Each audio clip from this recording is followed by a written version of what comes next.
Christina, did you hide it somewhere? Did you take it? My husband Elliot, his face flushed with anger, accuses me. His newly purchased cherished luxury watch has disappeared from the shelf where it was stored. It wasn't me. I don't know anything about your watch. Who else could it be? You say you're working at home every day, but I don't even know what you're actually doing. Give it back, thief. I told you, I didn't take it. No matter how many times I say this, my husband's anger won't subside. He won't listen. Hearing this, my mother-in-law, Carol, who had been listening, revealed a sly and unpleasant smile. Christina, you were cleaning during the day, weren't you? Did you lose it somewhere then? Indeed, during the day, I reluctantly did it in between my work because she told me to clean. But I didn't touch my husband's watch. I told them so, but neither of them believed me. That watch was extremely expensive. Find it right away. You get no food until you find it. Wait a minute, please. No, stop. Despite my resistance, my husband forcefully... My name is Christina. I've been married to my husband Elliot for 3 years. A year ago, my husband insisted that he felt sorry for his mother living alone, and we decided to live together. I was reluctant because my mother-in-law often made sarcastic remarks, but Elliot was adamant and I reluctantly agreed. With the move-in, we bought a house with a mortgage in his name. I worked from home, and the larger house made it easier for me to do my job. However, my husband, who goes to work every day, doesn't understand that working at home is still work. He thinks I'm just playing on the internet and doesn't take my job seriously. Even when I explain my job, he doesn't get it because it's different from his. He swings around this strange idea that real work is sweating and working outside. You were playing on the internet again today, weren't you? You're a lazy type who can't work. I, on the other hand, was busy all day today. I have a lot to do because everyone relies on me. He often says things like that. For being busy and having a lot to do, your salary is kind of low. My husband earns a low wage, but he's a show-off. Before we moved in together, he was forced to send money to his mother every month. He would pay the full amount for drinks at gatherings, saying, "I'll pay," and he also has a habit of wasting money on expensive bags, shoes, and recently, a luxury watch that cost over $10,000. I've told him many times to stop and to consider our finances, but he ignores me. So when we run out of money for living expenses or loans, I pay them. Carol, who doesn't know anything about these things, takes my husband's words at face value and misunderstands that I'm just playing on the internet. Christina, if you have time to play, clean this place. Carol, I'm working now. Yeah, but even if you say you're working, you're not working outside like Elliot, so you're not earning much, right? Come on, hurry up and clean. Or, Christina, I'm meeting my friends now, so get the car ready. Chop chop. What are you gonna do if I'm late because of you? She makes me do housework or drives her around even when I'm working, which is a problem. Hey, Elliot, your mother has this weird idea that work has to be done outside. She doesn't seem to understand the concept of working from home. I can't work like this, you know. I complained to my husband, but he only said, You should just do it for my mother. Christina, you're so petty. And the discussion didn't go anywhere after this. Then one day, my husband came home from work and stormed over to me with a red face. Christina, where did you put my luxury watch? Did you hide it somewhere? Did you take it? He was furiously angry at me, his face red. His newly purchased luxury watch had disappeared from the shelf where it had been kept. It was nowhere to be found. It wasn't me! I don't know anything about your watch! I never touch his things, so it couldn't be me. But my husband was convinced I had done it. Who else could it be? You say you're working at home every day, but I don't even know what you're actually doing. You rifled through my shelves and took it, didn't you? Give it back, thief. Like I said, I didn't take it. No matter how many times I said this, his temper wouldn't subside. He wouldn't listen. Carol, who had been listening to our conversation, showed a sly and unpleasant smile. Christina, you were cleaning during the day, weren't you? Did you lose it somewhere then? Indeed, during the day, I reluctantly cleaned in between my work because she told me to do so. But I didn't touch my husband's watch. I told them so, but they didn't believe me. That watch was extremely expensive. Find it right away. You get no food until you find it. Wait a minute! Please, stop! Open up! Please! No way. Start looking in this room first. And he locked me in the room. I searched the house thoroughly, but I couldn't find his watch. Elliot, I'm hungry. No, I told you, no food until you find it. I couldn't leave the house, so I couldn't go out to buy anything, and I was being watched, so I couldn't eat in secret. I ended up going 24 hours without food. The watch was never found, and my husband finally said, It's your responsibility. Since you didn't find it, you have to compensate for it and pay for the watch. I couldn't afford to pay nearly $10,000 for a luxury watch when we were barely making ends meet. But no matter what I told him, Elliot insisted that I pay. I had no choice but to increase my workload. Between the heavy load of work, housework, and looking after Carol, I was worn out both mentally and physically. When I went back to my parents' place for a change of pace on my day off, my father, Samuel, immediately noticed my state. Christina, what's wrong? You look pale. Dad, actually, I told my father about increasing my work recently, how living together was harder than I thought, how I was worried about getting along with my husband and mother-in-law, but I didn't want to worry him too much. My father listened to my story seriously. It's hard for strangers to get along all of a sudden, but Christina, don't hesitate to rely on me if you're in trouble. You can even come back home if you want. Thanks, Dad. My father comforted me gently. Just that made me feel relieved, and I felt better. He's always there to listen, gently supporting me without being too intrusive. I can't thank him enough. A few days later, I received a call from an unfamiliar number on my smartphone. Suspicious, I answered it to find out it was from a hospital. They told me that my father had been in an accident and was in a critical condition. When I told Elliot and Carol, they urged me to go to the hospital immediately, so I headed to the hospital where my father was taken. Apparently, my father was hit from behind by a car while he was walking. The car that hit him seemed to have driven off immediately, and the police were investigating. As my unconscious father lay there, I felt a desperate need to pray. But first, I needed to contact Elliot and Carol. I wouldn't be able to return home anytime soon. I made a call home from the hospital. My husband answered the phone with a brisk voice. Elliot, I'm sorry. My father hasn't woken up yet, so I can't come home right away.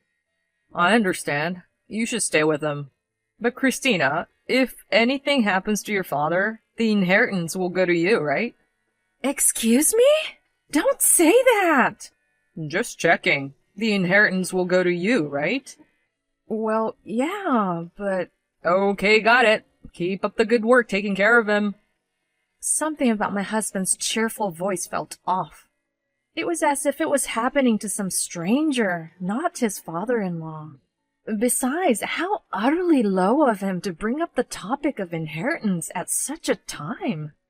I was deeply disgusted by his words. 2 days later, I decided to go home for a while. When I arrived, I noticed Carol's car was missing from the garage. She must have gone out. As I entered the house feeling a bit relieved that she wasn't there, I was surprised to see both her and Elliot at home. Jesus! I didn't know you guys were both here! Christina, you've been cheating, haven't you? Both my husband and his mother were angry, their eyes narrowed in rage. I had no idea what they were talking about when they suddenly accused me of cheating. Cheating? There's no way I would do that. What's gotten into you all of a sudden? I know you were with a man last Friday.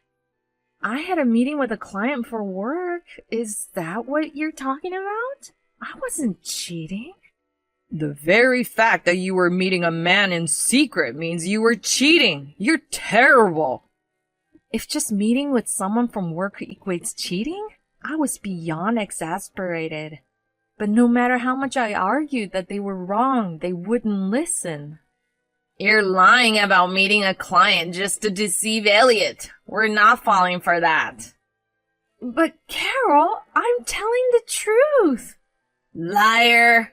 Get out of this house!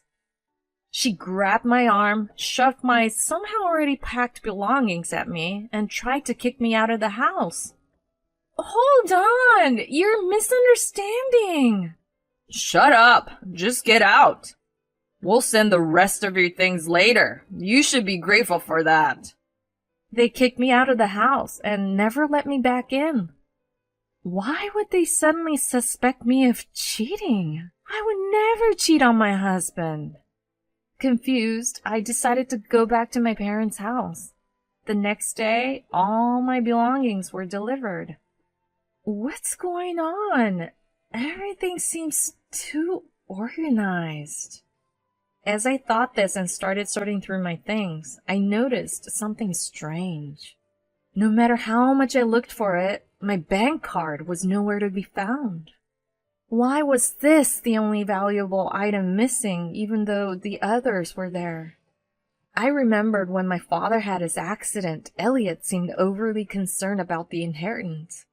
I remembered the discomfort I felt at that time. When he heard that the inheritance would go to me, he seemed pleased. Could it be that he stole my card for that reason?